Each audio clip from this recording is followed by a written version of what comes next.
ચાલો નવમામાં બે મુદ્દા આપેલા છે કે ભાઈ એ પહેલા તો નવમાની રકમ નીચેની રકમનું 3 વર્ષનું વ્યાજ મુદ્દલ કેટલા વર્ષનું 3 ટી આપી દીધેલો છે સમય 3 વર્ષ કહી દીધા છે પહેલામાં મુદ્દલ એટલે કે પી પી કેટલું આપેલું છે 1200 રૂપિયા આપેલું છે વ્યાજ વ્યાજની ટકાવારી આપેલી છે એટલે આર આપેલો છે કેટલા ટકા આપેલું છે 12% આઈ શોધવાનો છે સૂત્ર શું શીખવાડ્યું હતું તમને મેં તો કે I બરાબર PRT ભાગ્યા 100 P કેટલું લેવાનું છે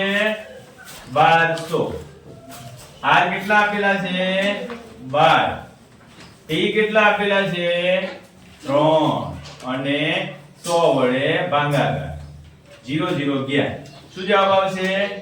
12 ગુણ્યા 12 ગુણ્યા 3 12 નો વર્ગ આપેલો છે 144 થાય 144 ગુણ્યા 3 કરવાના છે તો સાઈડમાં કરતા જાઓ 144 ગુણ્યા 3 કેટલા થશે 432 રૂપિયા બરોબર છેલ્લે જવાબ જોતા રહેજો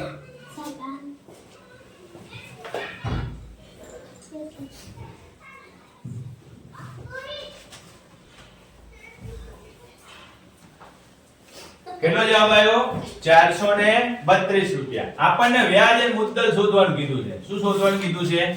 વ્યાજ અને મુદ્દલ તો વ્યાજ મુદ્દલ બરાબર કેટલા રૂપિયા છે 1200 રૂપિયા 1200 વત્તા 432 કેટલા થાય 1632 થઈ ગયા બરોબર આ થઈ ગયું 1632 રૂપિયા હવે આપણે નવમાનું બી ગણવાનું છે તો કે નવમાનું બી ગણવું છે તો આપણે એક સ્લાઇડ પૂરી લઈશું નવમાના બી માં શું કહે છે 3 વર્ષનું વ્યાજ મુદ્દલ 7500 રૂપિયા અને 5% બી માં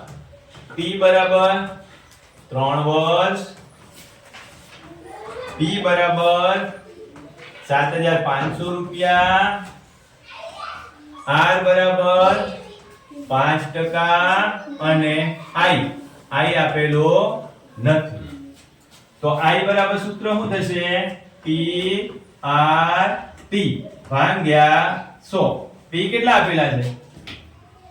75 7500 r કેટલા છે 5 n કેટલા છે 3 અને નીચે કેટલા લઈશું આપણે 100 0 0 ઉડાડો વધ્યું કેટલું 7500 હતા એમાંથી 75 વધ્યા ગુણ્યા 5 ગુણ્યા 3 તો 75 ગુણ્યા 15 કરો અથવા 75 50 સીધું 15 જ કરી નાખો ગુણાકાર ચલો 75 15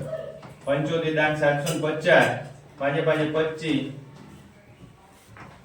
37 5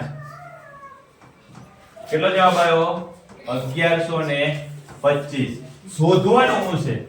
વ્યાજ અને મુદ્દલ શોધવાનું છે શું શોધવાનું કીધું છે ભાઈ વ્યાજ અને મુદ્દલ તો આ જે મુદ્દલ છે એમાં આપણને જે વ્યાજ મળ્યું ને એ ઉમેરી